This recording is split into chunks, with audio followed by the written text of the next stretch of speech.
नमस्कार विद्यार्थी मित्रांनो, युजेस अकॅडमीच्या ऑनलाईन प्लॅटफॉर्म वरती आपल्या सर्वांचं हार्दिक स्वागत। मित्रांनो बघा, M2 नावाचा जो आपला सब्जेक्ट आहे, या M2 मध्ये फर्स्ट नंबरचा जो चॅप्टर आहे त्याचं नाव आहे इंटिग्रेशन। काय मित्रांनो? इंटिग्रेशन। आणि हा इंटिग्रेशन म्हणजेच माहितीये का कोण आहे, तर जो आपण डेरिव्हेटिव्ह नावाचा चॅप्टर शिकलो त्याच्याच एक्झॅक्ट ऑपोजिट म्हणजे त्याला आपण अँटी डेरिव्हेटिव्ह म्हणू शकतो। काय म्हणू शकतो? Anti derivative. जसं की व्हायरस आणि अँटीव्हायरस असतं ना, same condition, derivative and anti derivative, and that anti derivative is called as the integration. आणि त्या अँटी डेरिव्हेटिव्हलाच आपण काय म्हणणार? इंटिग्रेशन म्हणणार आहोत मित्रांनो। मग सरळ सोपं, तुम्ही जर बघितलं असेल तर फंक्शन नावाचा सुद्धा एक चॅप्टर आपण बघितला होता। तर एफ ऑफ एक्स याचा जर आपण डेरिव्हेटिव्ह घेतला मित्रांनो, derivative of F of X, तर या एफ ऑफ एक्स चा डेरिव्हेटिव्ह भेटते F dash of X. Okay, मी काय म्हटलं तुम्हाला, हे एक दुसऱ्यावर डिपेंडेंट आहे। ज्या विद्यार्थ्यांचे डेरिव्हेटिव्हचे फॉर्म्युले पार्ट आहेत त्याला इंटिग्रेशनचे जास्त फॉर्म्युले पार्ट करायची गरज पडत नाही, फक्त ट्रिक लक्षात ठेवायचं। बघा कसं सांगतोय तुम्हाला, derivative of F of x is equal to जर एफ डॅश ऑफ एक्स असेल तर एफ डॅश ऑफ एक्स चे इंटिग्रेशन काय असणार? F of x. आता ते कसं बघा, आता या ठिकाणी थोडं एक्सप्लेन करून सांगतोय। हा एफ ऑफ एक्स मी या ठिकाणी ऍज इट इज ठेवतो मित्रांनो, इज इक्वल टू यातला जो डी आहे तो ऍज इट इज ठेवतो। डी मीन्स डेरिव्हेटिव्ह होत असतो। ओके, आणि हा dx इकडे ट्रान्सफर करतो, तर हे असं होणार F dash of x into dx होणार। आलं लक्षात? पुन्हा नंतर हा जो डी आहे तो जर मी इकडे ट्रान्सफर केला तर तो अपॉन मध्ये जाणार, म्हणजे काय होणार? त्याचं 1/d होणार। काय होणार? 1/d होणार, म्हणजे इकडचा डी काय होऊन जाणार? गायब होऊन जाणार, आणि इकडे आल्यानंतर 1/d होणार।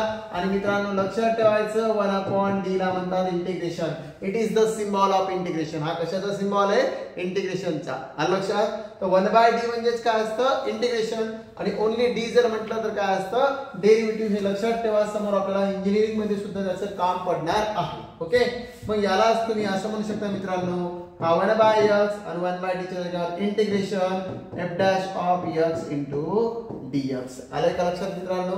आणि सरळ सोप्या भाषेत अशी खिचडी ध्यानात ठेवण्यापेक्षा डायरेक्ट लक्षात ठेवायचं, जर एफ ऑफ एक्स चा derivative F dash of x असेल तर एफ डॅश ऑफ एक्स चे इंटिग्रेशन एफ ऑफ एक्स, म्हणजे सरळ सोपं। ओके, एक पम्या असते, ओके, आणि दुसरा गण्या असते। कोण असते? एक पम्या आणि दुसरा गण्या। आणि लक्षात, पम्या आणि गण्या हे जे आहेत हे दुसरे तिसरे कोणी नसून बाप लेक आहेत। कोण ते? बाप लेक आहे, बरोबर आहे का? मग मी असं म्हणलं पम्याचं पोरग गण्या। काय म्हटलं मी? पम्याचं पोरग गण्या म्हटलं। काय म्हटलं? पम्याचं पोरग गण्या म्हटलं, बरोबर आहे का? जर पम्याचं पोरग गण्या असेल तर गण्याचा बाप कोण झाला? पम्या। तर गण्याचा बाप कोण होणार? पम्या होणार, बरोबर आहे? चुकीचं आहे। पम्याचा पोरग गण्या, तर गण्याचा बाप पम्या। असंच या ठिकाणी एफ ऑफ एक्स चा डेरिव्हेटिव्ह काय आहे? F dash of x. F of X चा डेरिव्हेटिव्ह, एफ ऑफ एक्स चा काय म्हटलं बेटा मी? डेरिव्हेटिव्ह। मग एफ ऑफ एक्स चा डेरिव्हेटिव्ह काय आहे? F dash of X. तर मग एफ डॅश ऑफ एक्स चं काय येणार? Integration. F dash of x चं काय येणार? Integration. F dash of x चे इंटिग्रेशन काय येणार? F of x. सिंपल। मग ध्यानात काय ठेवायचं, डेरिव्हेटिव्हचे जर फॉर्म्युले पाठ केले असतील तर एफ ऑफ एक्स चा derivative F dash of X, तर मग एफ डॅश ऑफ एक्स चं इंटिग्रेशन काय यायला पाहिजे? F of x. आता तुम्हाला याच्यात कळणार नाही जास्त, कुठं कळते बघा? फॉर्म्युल्यामध्ये डायरेक्टली बघा। जर आपण फॉर्म्युल्यामध्ये जर गेलो तर तुम्ही काही फॉर्म्युले पाठ केलेले आहेत, बरोबर आहे का? तुम्ही हे पाठ केलेले कॉन्स्टंटचा डेरिव्हेटिव्ह 0। मग काय विचार करायचा? 0 कोणाचा डेरिव्हेटिव्ह होता? कॉन्स्टंटचा, बरोबर आहे का? पम्याचं पोरग गण्या, मग गण्याचा बाप कोण होता? पम्या, म्हणून गण्याचं इंटिग्रेशन पम्या झालं। तसंच कॉन्स्टंटचा डेरिव्हेटिव्ह कोण आहे? 0, मग 0 कोणाचा डेरिव्हेटिव्ह होता? कॉन्स्टंटचा, म्हणून 0 चे इंटिग्रेशन काय झालं? कॉन्स्टंट। एक्स चा डेरिव्हेटिव्ह कोण आहे? 1, मग 1 कुणाचा डेरिव्हेटिव्ह होता? एक्स चा, म्हणून 1 चे इंटिग्रेशन काय होणार? एक्स, म्हणून 1 चे इंटिग्रेशन काय होणार? एक्स। आता तुम्हाला प्रश्न पडला असेल, सर हे प्लस सी का बरं घेतलं? प्लस सी का बरं घेतलं? तर प्लस सी याच्यासाठी घेतलं बेटा की या ठिकाणी कॉन्स्टंटचा डेरिव्हेटिव्ह 0 असते, पण 0 चं इंटिग्रेशन काय ते? कॉन्स्टंट। आणि या 1 च्या सोबत प्लस मध्ये 0 असू शकतो, म्हणजे 0 चं इंटिग्रेशन काय घ्यावं लागते? कॉन्स्टंट घ्यावं लागतं। ते का बरं घ्यावं लागतं? जर या ठिकाणी लिमिट दिलं नसेल तर ओके, कारण आपण इनडिफायनाइट नावाला चॅप्टर बघतोय. डिफायनाइट मध्ये या ठिकाणी असं लिमिट दिलं असतं integration of a to b. हे जर अपसेट असेल तर काय घ्यायचा प्लस सी, आणि हे जर प्रेझेंट असेल तर प्लस सी घ्यायची गरज नसते. त्याच्यासाठी वेगळी प्रोसेस असते, आपण ती बघणार आहोत. ओके मित्रांनो, इथपर्यंत कळाले तुम्हाला. सिमिलरली kx चा डेरिव्हेटिव्ह जर k असेल तर k चे इंटिग्रेशन काय येणार kx. k चे इंटिग्रेशन काय येणार kx, आणि प्लस सी सगळ्यांना घ्यायचा एवढं लक्षात ठेवायचं. प्लस सी काय करायचं सगळ्यांना घ्यायचं एवढं लक्षात ठेवा. ओके मित्रांनो, आता त्यानंतर बाळांनो x रेस टू n ही जी स्लाइड आहे ही स्लाइड थोडी अपवाद आहे. तर या स्लाइडला डायरेक्टली इकडचं आणि इकडचं जर आपण टॅली करायला जाणार तर सॉल्व्ह केलं आपण डेरिव्हेटिव्हने तर ते परफेक्ट येणार. पण त्याच्यानुसार आपल्याला काही इकडे इंटिग्रेशन मध्ये फॉर्म्युला विचारलेला नाही. एकच गोष्ट फक्त या ठिकाणी अपवाद आहे, त्याला लक्ष ठेवायचं. x रेस टू n जो दिलेला आहे तर x रेस टू n चा derivative nx raise to n - 1 काय nx रेस टू n - 1 हे आपण पाठ केलंय. आणि जर तुम्ही x रेस टू n - 1 चं जर इंटिग्रेशन घेतलं असतं तर हा n याला अपॉन मध्ये पाठवला असता. कुठे पाठवला असता अपॉन मध्ये. पण आपल्याला x रेस टू n - 1 चं इंटिग्रेशन विचारत नाही तर कोणतं विचारतात x रेस टू n चं इंटिग्रेशन विचारतात. मग याच्यामध्ये आपण पॉवर समोर घेऊन पॉवर 1 ने कमी करायचो तर इंटिग्रेशन मध्ये पॉवर 1 ने इन्क्रीज करून तीच पॉवर डिवाइड मध्ये घ्यायची. तीच पॉवर कुठे घ्यायची आहे डिवाइड मध्ये. फॉर एक्झाम्पल मित्रांनो या ठिकाणी ह्या फॉर्म्युलानुसार मला जर integration of x raise to power 7 * dx जर विचारलं बेटा तर x रेस टू पॉवर 7 चं काय होणार 7 + 1 आणि अपॉन मध्ये तीच पॉवर घेणार म्हणजे x रेस टू पॉवर 8/8 आणि शेवटी काय घ्यायचं प्लस सी घ्यायचं, नॉट प्लस सी. काय प्लस सी. ओके लक्षात घ्या. कळतंय बाळांनो. तर हा फॉर्म्युला आपल्याकडे आहे आणि या ठिकाणी 1/x रेस टू n चा डेरिव्हेटिव्ह हे सुद्धा ऑलरेडी तुम्ही m1 मध्ये केलेला आहे. त्यानुसार आपल्याला त्याचं इंटिग्रेशन बघायचंय. 1/x रेस टू n जो आहे त्याचा जर डेरिव्हेटिव्ह घेतला तर -n/x रेस टू n + 1 येते. आणि मग जर आपल्याला त्या ठिकाणी 1/x रेस टू n चं इंटिग्रेशन घ्यायचं असेल तर -1/n - 1 x raise to n - 1 + c.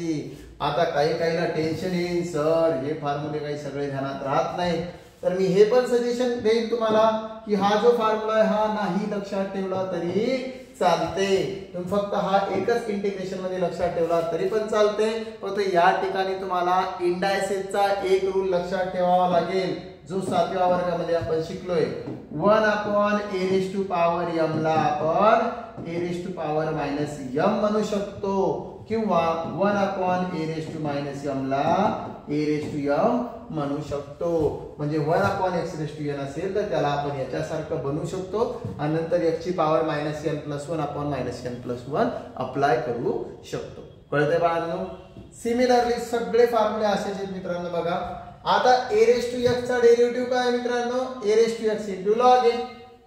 मग आपल्याला काय करायचं या ठिकाणी ह्या a रेस टू x चं इंटिग्रेशन घ्यायचंय. मग याचं इंटिग्रेशन घ्यायचं तर उजव्या बाजूला या log a ची आपल्याला काहीच गरज नाहीये, त्याला डाव्या बाजूला पाठवून द्यायचं. मग तो याच्याकडे आला तर कुठे जाणार डिवाइड मध्ये. म्हणून a रेस टू x चं इंटिग्रेशन काय झालं a raise to x log a. e raise to x चा derivative e raise to x. मग e रेस टू x चं integration e raise to x. बरं e रेस टू x चं integration e raise to x. log x चा derivative 1/x. मग 1/x चं integration काय येणार log x. 1/x चं इंटिग्रेशन काय येणार log x. रूट x चा डेरिव्हेटिव्ह 1/√x. पण जर मला फक्त 1/√x याचंच इंटिग्रेशन घ्यायचं असेल बिकॉज हा व्हेरिएबल आहे टू काय कॉन्स्टंट आहे. इथे पण log a काय होता कॉन्स्टंट. त्याला आपण इकडे ट्रान्सफर केलं, इकडे मल्टिप्लाय मध्ये होता, इकडे कुठे आला तो डिवाइड मध्ये. आणि या ठिकाणी 2 अपॉन मध्ये येते, इकडे कुठे येणार याला मल्टिप्लाय मध्ये. बघा 1/√x चे इंटिग्रेशन काय मिळालं 2√x + c. कळतंय बाळांनो. ओके. तर ह्या ठिकाणी मित्रांनो स्पीड जर जास्त झाला असेल तुम्ही स्पीड कमी करून सुद्धा बघू शकता लेक्चर. ओके. या ठिकाणी बघा मित्रांनो sin x चा डेरिव्हेटिव्ह काय असते cos x. म्हणून cos x चे इंटिग्रेशन काय येणार sin x. cos x चा जर डेरिव्हेटिव्ह काय असेल -sin x आणि sin x चं इंटिग्रेशन घ्यायचं असेल तर हे मायनस साइन कोणाला घेऊन द्यायचं याला. कळलं का. म्हणजे काय येणार cos x चा डेरिव्हेटिव्ह -sin x तर sin x चं integration -cos x. sin x चं इंटिग्रेशन काय आलं -cos x. इथे sin x चा डेरिव्हेटिव्ह cos x तर cos x चं integration sin x. cos x चं इंटिग्रेशन काय आलं sin x. आणि कशाचा सिम्बॉल आहे इंटिग्रेशनचा. कळालं का? असा असा ड्रॉ करायचा. लक्षात आलं का? यस टाइप आहे, फक्त थोडा लॉंग घ्यायचा. ओके. tan x चा डेरिव्हेटिव्ह sec स्क्वेअर x, मग sec स्क्वेअर x चे integration tan x. cot x चा derivative minus cosec square x, मग cosec स्क्वेअर x चे integration minus cot x. sec x चा derivative sec x into tan x. आता काही जणांना प्रश्न पडत, सर sec x चे इंटिग्रेशन मग हा tan x इकडे जाईल का? नाही जाणार, बिकॉज tan x आला. x आला म्हणजे व्हेरिएबल आहे, तो कॉन्स्टंट आहे का? नाही, तो कॉन्स्टंट आहे का बेटा? नाही. म्हणून sec x चा डेरिव्हेटिव्ह जर sec x into tan x असेल तर sec x into tan x चे इंटिग्रेशन काय मिळणार? sec x. फक्त डाव्या साईडला कोण ट्रान्सफर होते? कॉन्स्टंट. कोण ट्रान्सफर होते? कॉन्स्टंट. जसं की मायनस साइन याला ट्रान्सफर केला, हे मायनस साइन याला ट्रान्सफर केला, बघा दिसतंय मायनस cot x. इथे सुद्धा हे मायनस साइन आपण याला ट्रान्सफर करणार. कळलं का? म्हणजे cosec x चा derivative minus cosec x into cot x असेल तर cosec x into cot x चे इंटिग्रेशन काय होणार? Minus cosec x. काय होणार? Minus cosec x. आणि सगळ्यांना काय दिलं? प्लस सी दिलं. काय दिलं? सगळ्यांना प्लस सी. का बरं दिलं प्लस सी? कारण की या ठिकाणी आपल्याकडे काय नाहीये? लिमिट अवेलेबल नाही. काय नाही अवेलेबल? लिमिट. जर त्याला लिमिट दिलं तर प्लस सी ची गरज पडत नाही, आपल्याला परफेक्ट व्हॅल्यू भेटते. कारण की ते लिमिट मध्ये राहते ना, लिमिट मध्ये असली की आपल्याला परफेक्ट माहित होते. आणि एखादं जर लिमिट मध्ये नसलं तर आपल्याला कळतच नाही त्याच्या डोक्यात काय चाललंय काय नाही. तर कळू राहिलं का? हे ध्यानात ठेवायचं. तसं इथं जर लिमिट लागू झालं तर परफेक्ट व्हॅल्यू कळते, आणि लिमिट नसेल तर काही ना काही कॉन्स्टंट व्हॅल्यू आहे. कळू राहिलं का? आणि त्याची व्हॅल्यू आपल्याला कळत पण नाही. आणि लक्षात बघा. त्यानंतर पुढचे फॉर्म्युले तुम्ही हे पण बघितलं, साइन इनव्हर्स x चा डेरिव्हेटिव्ह 1/√1 - x² असते, आणि कॉस इनव्हर्स x चा डेरिव्हेटिव्ह -1/√x² असते. आता राईट साइड जर दोघांची बघितली तर 1/√1 - x², इथं पण 1/√1 - x² आहे. फक्त हा मायनस जर मी याला ट्रान्सफर केला तर, बरोबर आहे का? मग यानुसार 1/√1 - x² चे किती इंटिग्रेशन भेटतील? 2. याच्यानुसार काय भेटणार? साइन इनव्हर्स x, आणि याच्यानुसार काय भेटणार? Minus cos inverse x. काय भेटणार? Minus cos inverse x plus c. Similarly या दोघांसाठी सुद्धा तेच. tan इनव्हर्स x चा derivative 1/1 + x², cot inverse x चा डेरिव्हेटिव्ह -1/1 + x². मग 1/1 + x² याचं इंटिग्रेशन किती भेटतील? 2. एक भेटणार याच्यानुसार tan इनव्हर्स x, आणि याच्यानुसार भेटणार बेटा मायनस cot इनव्हर्स x आणि प्लस c. ओके. सिमिलरली या ठिकाणी sec इनव्हर्स x चा डेरिव्हेटिव्ह 1/x √x² - 1, आणि cosec इनव्हर्स x चा डेरिव्हेटिव्ह -1/x √x² - 1. तर 1/x √x² - 1 याचं इंटिग्रेशन आपल्याला या 21 नंबरच्या फॉर्म्युल्यानुसार काय भेटणार? sec इनव्हर्स x, आणि 22 नुसार काय भेटणार? मायनस याला भेटून जाईल, म्हणजे मायनस cosec इनव्हर्स x. तर तुम्ही म्हणसाल सर आता यातलं वापरायचं कोणतं? पहिल्या नंबरचं वापरायचं, मायनस वाला वापरायचं नाही. कोणतं वापरायचं मित्रांनो? पहिल्या नंबरचं. याच्यासाठी साइन इनव्हर्स x वाला वापरा, यासाठी tan इनव्हर्स x वाला वापरा, आणि याच्यासाठी sec inverse x plus c वाला वापरा. आलं का लक्षात मित्रांनो? अशा प्रकारे हे 22 फॉर्म्युले तुम्ही डेरिव्हेटिव्ह मध्ये ऑलरेडी बघितलेले आहेत, आणि त्या डेरिव्हेटिव्हच्या फॉर्म्युल्यानुसार आपण काय करतोय माहिती का? त्या डेरिव्हेटिव्हच्या फॉर्म्युल्यानुसार आपण काय करतोय? ह्या ठिकाणी या 22 फॉर्म्युल्यांना एक्सप्लेन केलं फक्त उलट करायचं. काय करायचं? फक्त उलट. गण्या कोणाचं पोरग आहे? पम्याचं. मग पम्याचं पोरग जर गण्या असेल तर गण्याचा पप्पा कोणाला? पम्या. तसा x चा डेरिव्हेटिव्ह 1 असेल तर 1 चं इंटिग्रेशन काय आलं? x. असं ध्यानात ठेवायचं. कळालं का? तुम्ही जेव्हा लाईव्ह लेक्चर जॉईन करसाल का नाही त्यावेळेस तुम्हाला परफेक्ट कळत जाणार. ओके. तुम्हाला हे डेमो म्हणून मी तुम्हाला लेक्चर टाकलेलं आहे, आणि आता याच्यामध्ये 4 फॉर्म्युले असे आहेत ते आपण बघितलेच नाही डेरिव्हेटिव्ह मध्ये. ते 4 फॉर्म्युले सांगतोय बघा. हा एक फॉर्म्युला. तुम्ही म्हणसाल सर आम्ही साइन x आणि cos x या दोघांचं इंटिग्रेशन बघितलं. कोणाकोणाचं इंटिग्रेशन बघितलं आपण? साइन x आणि cos x. बरोबर आहे का? इथं बघ, साइन x चं इंटिग्रेशन बघितलं आपण, आणि cos x चं पण इंटिग्रेशन बघितलं. पण इथं sec square x, cosec square x, इथं sec x into tan x, इथं cosec x into cot x. म्हणजे आपण सेपरेटली tan, cot, sec आणि cosec या चौघांचं इंटिग्रेशन नाही बघितलं. बघितलंय का? नाही. तर त्या चौघांचं इंटिग्रेशन काय येते हे आपण बघणार आहोत. ओके. तर बघा, त्यामध्ये tan x चं इंटिग्रेशन भेटते log of sec x, cot x चं इंटिग्रेशन भेटते log of sin x, sec x चं इंटिग्रेशन भेटते log of sec x plus tan x, आणि cosec x चं इंटिग्रेशन भेटते बेटा log of cosec x minus cot x. आता तुम्हाला हा प्रश्न पडला असेल का नाही? सर याचं जर इंटिग्रेशन हे असेल तर याचा डेरिव्हेटिव्ह काय यायला पाहिजे? हा यायला पाहिजे. चेक करायचं. ऑलरेडी हे क्वेश्चन तुम्ही डेरिव्हेटिव्ह नावाच्या चॅप्टर मध्ये सॉल्व्ह केले असतील. नसतील केले तर मी तुम्हाला त्याचा डेमो देतो एक छोटा. ओके बघा, log of sec x plus c काय log of sec x plus c. तर log of sec x plus c जर म्हटलं आपण या ठिकाणी तर काय मिळणार log of sec x plus c ला. तर याचा डेरिव्हेटिव्ह सपोज आपण घेतलं y is equal to log of sec x आणि प्लस c पण घेतला. याला जर डिफरन्शिएट केलं तर y चा डेरिव्हेटिव्ह काय ते बघा dy by dx आणि log of sec x चा डेरिव्हेटिव्ह काय येणार 1 by sec x आणि पुन्हा sec x चा डेरिव्हेटिव्ह आपण इंटू मध्ये घेत असतो बेटा. sec x चा डेरिव्हेटिव्ह येणार sec x into tan x आणि हे प्लस c कॉन्स्टंटचा डेरिव्हेटिव्ह काय असते 0. ओके यातलं काय काय कॅन्सल होतं रे बघा. sec x काय झाला कॅन्सल. मग काय राहिलं 1 इंटू tan x आणि tan x प्लस 0 काय राहिला tan x. म्हणजे याचं उत्तर आलं का बघा tan x. कळालं का. म्हणजे log of sec x plus c चा डेरिव्हेटिव्ह काय आला tan x म्हणून tan x चं इंटिग्रेशन काय झालं log of sec x plus c. असेच हे खालचे इंटिग्रल झालं तसेच. कळालं का. म्हणजे ध्यानात ठेवायचं फक्त गण्याचा पप्पा पम्या मग पम्याचं पोरग गण्या. व्हिडिओला प्रत्येक ठिकाणी पॉज करायचं प्रत्येक स्लाइडला आणि तुम्हाला नोट डाऊन करून घ्यायचं आहे. कळतंय मित्रांनो. आमच्या टेलिग्राम चॅनलला जर तुम्हाला जॉईन व्हायचं असेल तर तुम्हाला काही व्हॉट्सअप नंबर जे आहेत ते व्हॉट्सअप नंबर मी तुम्हाला सांगतोय. जसं बघा f of x f' of WhatsApp number सांगतोय नंतर हे पहिलं बघा. f of x चा डेरिव्हेटिव्ह काय म्हणलं f' of x म्हणून f' of x चं इंटिग्रेशन f of x. जसं पम्याचं पोरग गण्या आणि गण्याचा पप्पा पम्या. कळलं का. तसंच f of x चा डेरिव्हेटिव्ह f' of x चं integration f of x. Bus change. Okay लक्षात आलं मित्रांनो.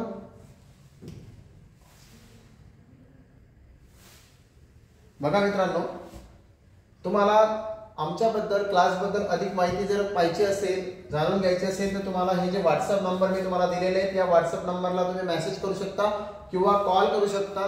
तर या नंबरवरती तुम्हाला 4 सरांचे नंबर तुम्हाला या ठिकाणी दिलेले आहेत. यावरती तुम्ही सगळ्या इन्फॉर्मेशन मागू शकता.